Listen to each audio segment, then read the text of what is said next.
بسم اللہ الرحمن الرحیم اللہم انفعنا بما علمتنا وعلمنا ما ينفعنا اللہم الہمنا مراشد امورنا وقنا شرور انفسنا ربنا تقبل منا انک انت السمیع العلیم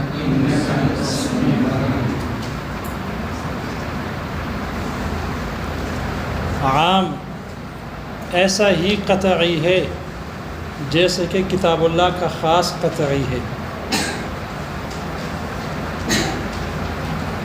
یہ حکم کو جن جن افراد کو عام کا صیغہ شامل ہوتا ہے ان سب میں حکم کو واجب کرتا ہے قطعی طور پر۔ اس قطعاً کا تعلق یوجب الحکم کے ساتھ ہے، یتناول کے ساتھ نہیں ہے، خیال کرنا۔ قطعی طور پر شامل نہیں بلکہ قطعی طور پر ان میں حکم کو واجب کرتا ہے۔ تو قطعاً کا تعلق یہ یوجب سے ہے، یا تناول سے نہیں، یہ دو فعل ہے اس پہلے۔ عام کے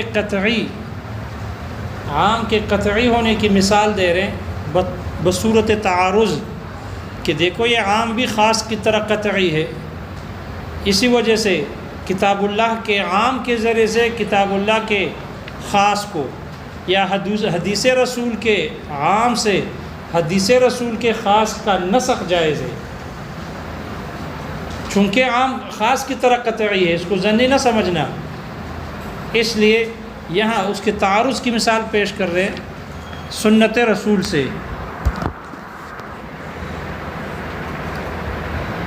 آپ پڑھ چکے ہو، ایک ہوتا ہے ناسخ اور ایک ہوتا ہے منسوخ۔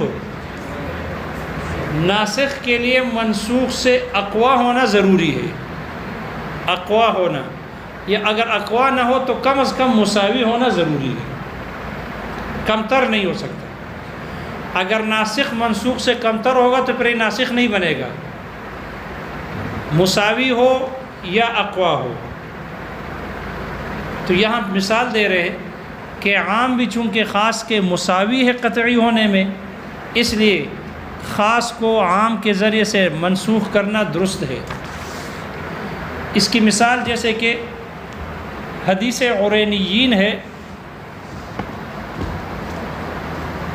عرانہ ایک قبیلہ ہے، عرانہ اس کی تصغیر ہے عرینہ تھا، جو عرفات کی وادی میں ہے یا عرفات کی وادی کے محاذات میں ہے۔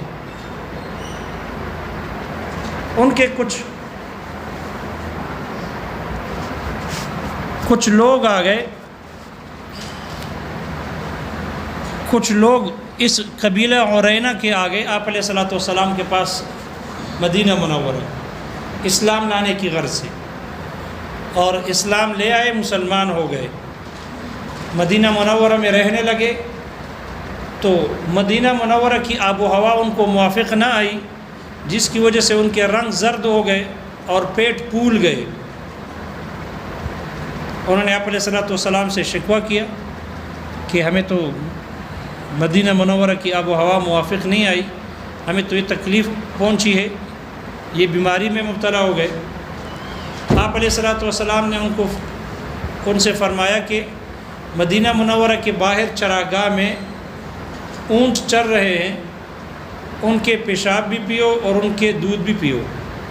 اشربو من ابوالہا و البانہا، ان کا پیشاب بھی پیو اور ان کا دودھ بھی پیو، ٹھیک ہو جاؤ گے۔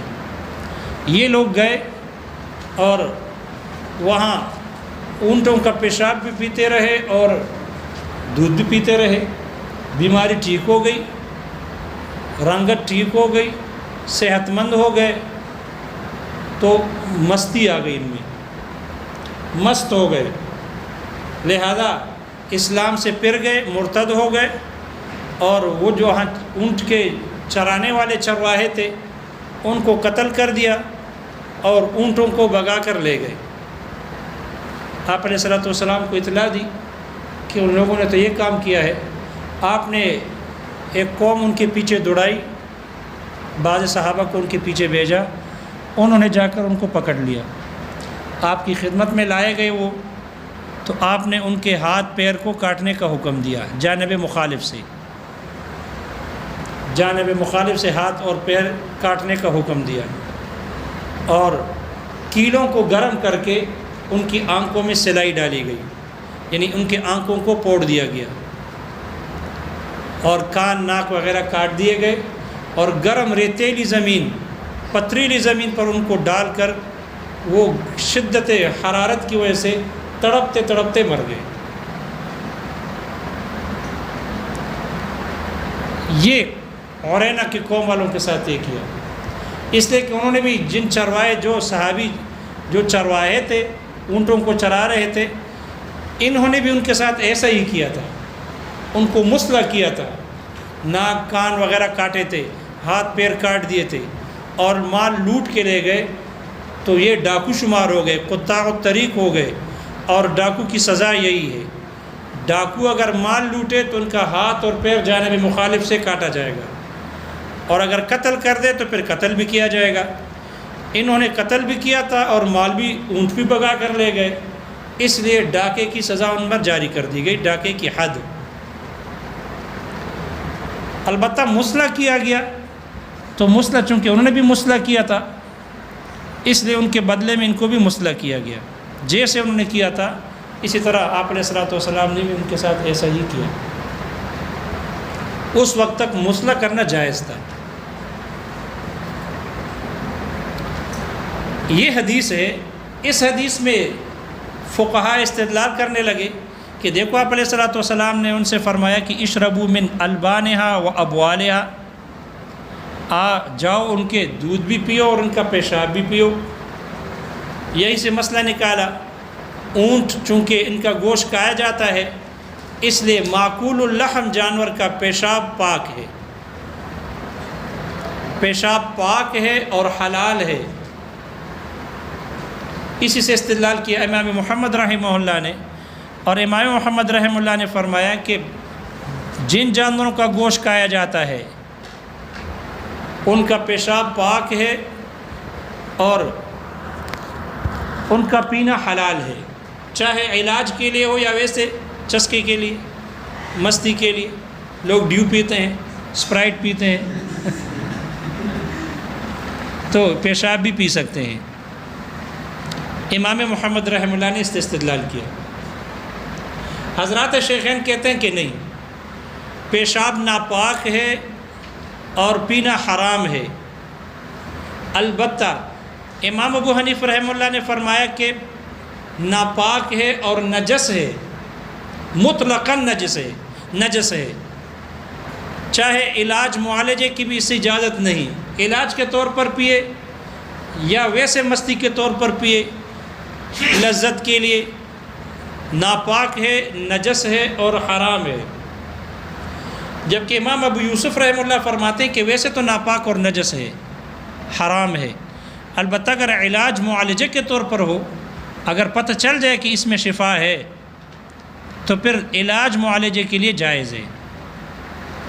اور امام ابو حنیفہ رحمہ اللہ نے استدلال کیا آپ علیہ الصلوۃ والسلام کے فرمان سے، آپ نے فرمایا لا شفاء فیما حرم علیکم، جو چیز تم پر حرام کی گئی ہے اس میں شفا نہیں ہے، تو پیشاب کو حرام کیا گیا ہے اس لیے اس میں شفا نہیں ہے۔ یا روایت محشی نے ذکر کی ہے لا شفاء فی المحرم، حرام کی گئی چیز میں شفا نہیں ہے، مختلف الفاظ میں روایت آئی۔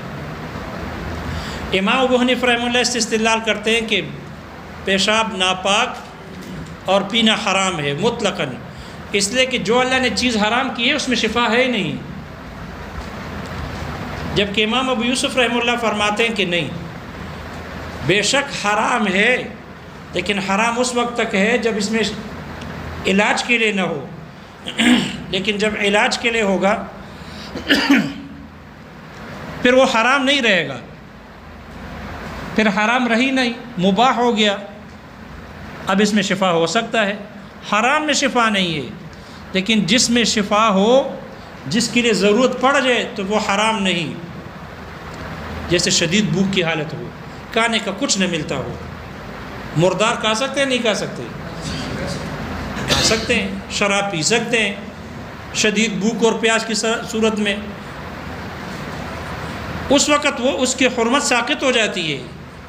مباح جیسا معاملہ ہوتا ہے ان کے ساتھ، تو حرام اس کے لیے ہے جس کو کھانے پینے کی اشیاء مل رہی ہے حرام ہے۔ جو مجبور ہو جائے، ضرورت مند ہو جائے، اس سے اس کی حرمت ساقط ہو جاتی ہے، ان کی طرح ان کے لیے مباح کی طرح ہو جاتا ہے، مباح بن جاتا ہے، اس لیے پھر حرام نہ رہا۔ تو امام ابو یوسف رحمہ اللہ فرماتے ہیں کہ حرام ہے، لیکن جب ضرورت مند ہو جائے علاج معالجے کے لیے تو اب پھر وہ حرام باقی نہ رہا، مباح بن گیا، اور مباح کو بطور علاج استعمال کر سکتے ہیں، اس لیے اس میں شفا ہو سکتی ہے۔ حرام تب ہے جب ضرورت نہ ہو۔ تو امام ابو حنیفہ رحمہ اللہ فرماتے ہیں مطلقاً حرام ہے اور نجس ہے ہر اس جانور کا پیشاب جن کا گوشت کھایا جاتا ہے۔ امام محمد رحمہ اللہ فرماتے ہیں مطلقاً پاک ہے اور حلال ہے۔ امام ابو یوسف رحمہ اللہ صرف تداوی کے لیے جائز سمجھتے ہیں، ویسے ناپاک ہے۔ یہ بات سمجھ میں آ گئی؟ اس روایت سے پتہ چلا کہ جن جانوروں کا گوشت کھایا جاتا ہے معقول اللحم جانور، ان کا پیشاب پاک ہے۔ یہ حدیث خاص ہے، یہ حدیث خاص ہے معقول اللحم جانوروں کے بارے میں۔ اونٹوں کے بارے میں یہ حدیث آئی ہے، ان کا گوشت کھایا جاتا ہے، لہذا یہ حدیث خاص۔ ایک دوسری حدیث میں آتا ہے آپ علیہ الصلوۃ والسلام ایک نیک صحابی فوت ہوئے تھے تو آپ ان کے دفن میں شریک ہوئے۔ جب ان کو دفن کر دیا گیا تو ان کو عذاب قبر میں مبتلا کر دیا گیا۔ صحابی رسول عذاب قبر میں مبتلا ہو گئے تو آپ ان کے گھر والوں کے پاس چلے گئے، ان سے پوچھا کہ ان کے کیا اعمال ایسے تھے۔ گھر والوں نے کہا کہ ایسا کوئی عمل تو ذہن میں نہیں، لیکن یہ ہے کہ یہ بکریوں کو چراتے تھے اور ان کے پیشاب سے نہیں بچتے تھے، بکریوں کے پیشاب سے نہیں بچتے تھے۔ تو اس وقت پھر آپ نے فرمایا استنزہوا من البول، استنزہوا من البول، پیشاب سے بچو، فإن عامۃ عذاب القبر منہ، اس لیے کہ اکثر عذاب قبر اسی سے ہوتا ہے۔ یہ حدیث ہے۔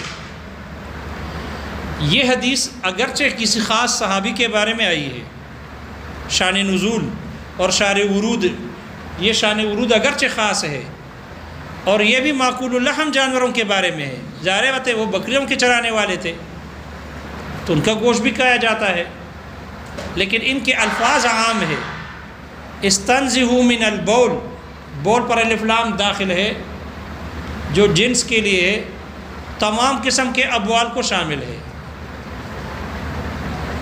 بول عام ہے، اس میں کوئی قید نہیں ہے۔ شان نزول اور شان ورود اگرچہ خاص ہے لیکن لفظ عام ہے، لفظ عام ہے۔ اس حدیث سے پتہ چلا، اس حدیث کے عمومیت اور عام کے سیغے سے پتہ چلا کہ پیشاب مطلقاً حرام ہے، نجس ہے، اس کے پینے سے، اس کے پینا حرام ہے اور نجس ہے، عذاب قبر ہوتا ہے۔ اور پہلی والی روایت کا جو خاص ہے اونٹوں کے پیشاب کے ساتھ، ان سے پتہ چلا کہ پیشاب پاک ہے۔ تعارض آ گیا، کیا آ گیا؟ تعارض آ گیا۔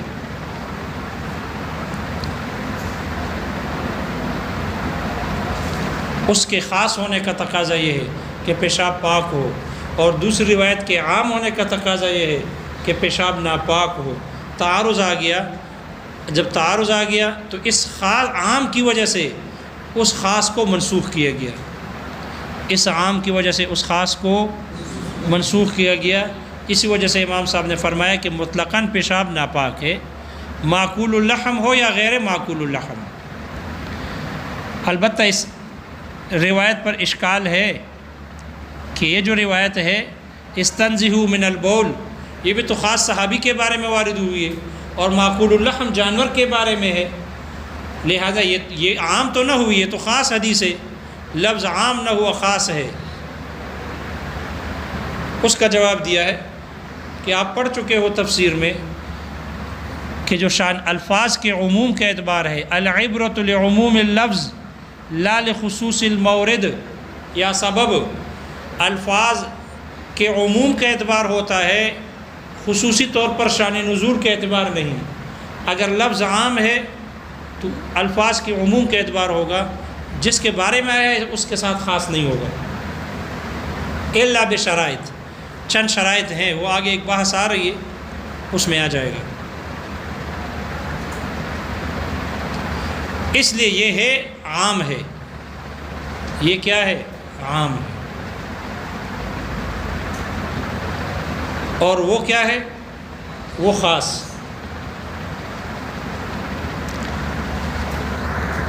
البتہ اشکال ہے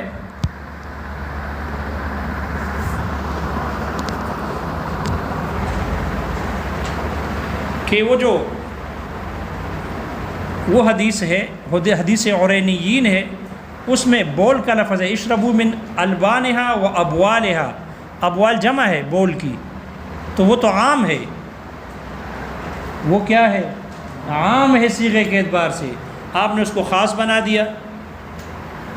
اور یہاں استنزہوا من البول صیغہ واحد ہے، الف لام جنس کا داخل ہے، تو یہ بھی عام ہے، الف لام اگر جنس کا لے لے تو یہ تو عام کو عام سے نسخ کی مثال بن جائے گی، حالانکہ آپ بیان کر رہے ہو کہ عام سے خاص کو منسوخ کرنا۔ اشکال آ رہا ہے سمجھ میں؟ اس لیے یہ مثال بظاہر ممثل لہو کے مطابق نہیں۔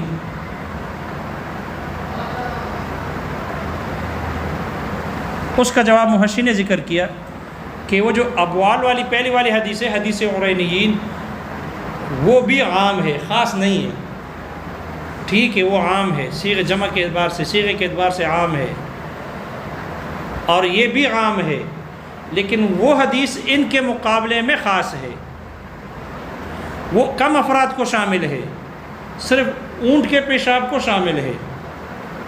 اور جو دوسری حدیث ہے استنزہوا من البول، یہ عام ہے، الف لام جنس کا ہے، یہ تمام اب بول کو شامل ہے، چاہے معقول اللحم ہو یا غیر معقول اللحم، سب کو شامل ہے، تو ٹھیک ہے، وہ بھی عام ہے، یہ بھی عام ہے، لیکن وہ حدیث اس عام کے بارے میں افراد کے اعتبار سے اس سے خاص ہے، اس کے افراد کم ہے اور اس کے افراد زیادہ ہے، اس لیے بنسبت اس عام کے وہ خاص ہے، اس لیے اس عام سے اس خاص کو کیا کر دیا گیا؟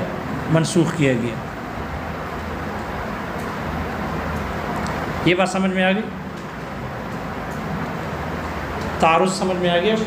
تو اس حدیث کے خصوص کا تقاضا یہ ہے، وہ اس کے مقابلے میں خاص ہے، اس حدیث کے خصوص کا تقاضا یہ ہے کہ پیشاب پاک ہو اور حلال ہو، اور اس حدیث کے عموم کا تقاضا یہ ہے کہ پیشاب مطلقاً ناپاک اور حرام ہو۔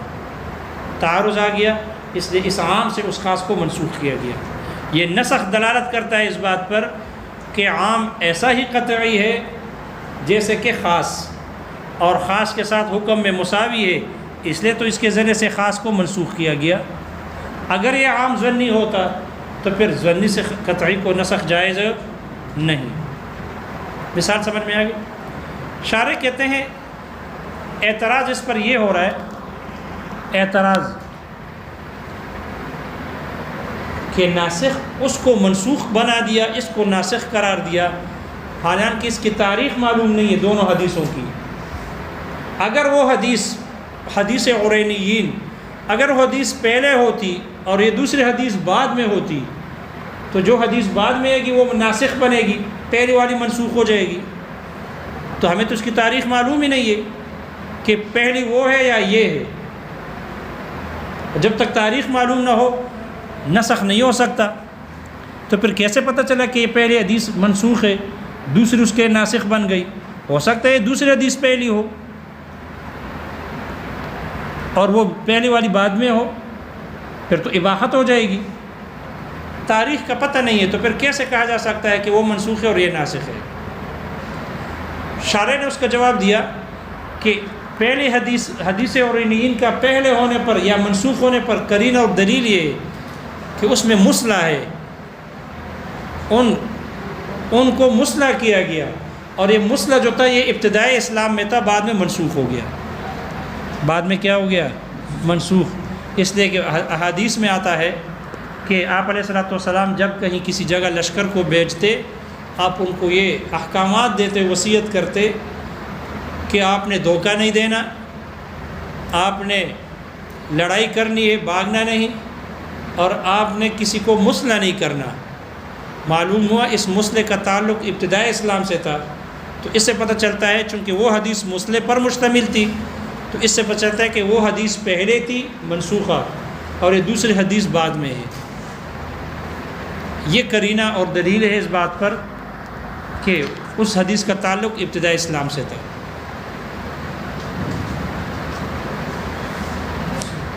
مصلح نہیں جانتے؟ مصلح کہتے ہیں کسی کے ہاتھ، پیر، ناک، کان، ذکر سب کچھ کاٹ دینا، اس کو کہتے ہیں مصلح۔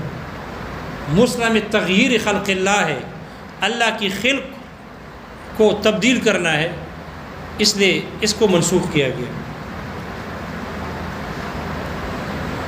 لیکن محشی اس جواب سے راضی نہیں۔ محشی کہتے ہیں شارح نے جو جواب دیا یہ جواب تسلی بخش نہیں ہے۔ کیوں؟ اس لیے کہ جو پہلی حدیث ہے شارح نے جس طریقے سے استدلال کیا وہ یہ کہ چونکہ وہ حدیث پیشاب کے پینے پر بھی مشتمل تھی اور مصلح پر بھی مشتمل تھی، تو جب ایسا نہیں ہو سکتا کہ آدھی حدیث منسوخ ہو اور آدھی حدیث منسوخ نہ ہو، تو جب مصلح منسوخ ہو گیا تو شرب بول بھی کیا ہو گئی؟ منسوخ ہو گئی۔ شارح کے استدلال اس طور پر ہے کہ آدھی حدیث منسوخ ہو آدھی نہ ہو، ایسا نہیں ہو سکتا۔ لیکن محشی کہتے ہیں کہ یہ جواب ٹھیک نہیں، اس لیے کہ پہلے والی حدیث دو احکامات پر مشتمل تھی، ایک پیشاب کے حلال اور پاک ہونے پر اور دوسرا مصلح پر، اور کسی ایک حکم کے منسوخ ہونے سے دوسرے حکم کا منسوخ ہونا لازم نہیں آتا۔ لہذا ٹھیک ہے مصلح منسوخ ہو گیا، اس کے منسوخ ہونے سے پیشاب کے حرام اور ناجائز ہونا تو ثابت ہے، یہ منسوخ ہونا لازم نہیں آتا۔ اس لیے محشی کہتے ہیں زیادہ درست جواب یہ ہے کہ یہ کہا جائے پہلے حدیث پیشاب کے پینے میں وہ مبیح تھی اور دوسری حدیث پیشاب کے لیے محرم ہے۔ پہلی حدیث مبیح اور دوسری محرم، اور جب مبیح اور محرم میں تعارض آ جائے تو ترجیح محرم کو ہوتی ہے، مبیح کو نہیں۔ جو مبیح ہوگی وہ پہلے ہوگی، اور جو محرم ہوگی وہ مؤخر ہوگی، بعد میں ہوگی، اور جو بعد میں ہوتی ہے وہ ناسخ بنتی ہے، اور جو پہلے ہوتی ہے وہ منسوخ۔ یہ کیوں اس طرح مراد لیتے ہیں؟ تاکہ نسخ میں تکرار لازم نہ آئے۔ نسخ میں دیکھو، نسخ میں تکرار نہیں ہوگا اگر مبیح کو ہم پہلے مان لیں کہ پیشاب کا پینا مباح، اور محرم کو بعد میں مان لے تو نسخ میں تکرار نہیں آئے گا۔ کیوں؟ اس لیے کہ دیکھو ایک اباحت اصلیہ ہوتی ہے، اباحت اصلیہ، پیشاب کا پینا حلال ہے یا نہیں ہے۔ اباحت اصل کے اعتبار سے یہ ہے کہ پینا حلال ہے، پھر حدیث بھی آ گئی اشربوا من ابوالہا و البانہا، تو یہ اباحت والی حدیث بھی اس اباحت اصلیہ کے موافق ہو گئی۔ پھر آخر میں حدیث محرم آ گئی استنزہوا من البول، اس نے اس مبیح والی روایت کو اور اباحت اصلیہ دونوں کو منسوخ کر دیا۔ تو نسخ میں تکرار ہوا، ایک ہی مرتبہ نسخ پایا گیا، تکرار نہیں ہوا۔ اور اگر ہم دلیل محرم کو آپ پہلے کر دیں اور مبیح کو مؤخر سمجھے تو دیکھو پھر نسخ میں تکرار ہوگا۔ اباحت اصلیہ کے اعتبار سے پیشاب کا پینا پاک، پھر یہ دلیل محرم آ گئی استنزہوا من البول، اس نے اباحت اصلیہ کو منسوخ کیا اور پیشاب پینا حرام ہو گیا۔ پھر یہ دوسری حدیث عرینین آ گئی، اس نے حرمت کو منسوخ کیا اور پیشاب کا پینا پاک ہو گیا۔ نسخ میں تکرار لازم آ گیا، نسخ دو مرتبہ ہو گیا۔ اور 2 مرتبہ نسخ پسندیدہ نہیں ہے، جائز نہیں ہے، تکرار مناسب نہیں ہے۔ اس لیے تکرار نسخ سے بچنے کے لیے جب مبیح میں اور محرم میں تعارض آ جائے تو مبیح پہلے ہوتی ہے اور محرم بعد میں، تاکہ نسخ میں تکرار لازم ہو نہ آئے۔ اس لیے محشی کہتے ہیں زیادہ درست جواب یہ تھا کہ یہ کہا جاتا کہ حدیث عرینین جس میں پیشاب کے پاک اور حلال ہونے کا ذکر ہے وہ دلیل مبیح ہے، اور یہ دوسری والی محرم ہے، اور مبیح پہلے ہوتی ہے اور محرم بعد میں ہوتی ہے۔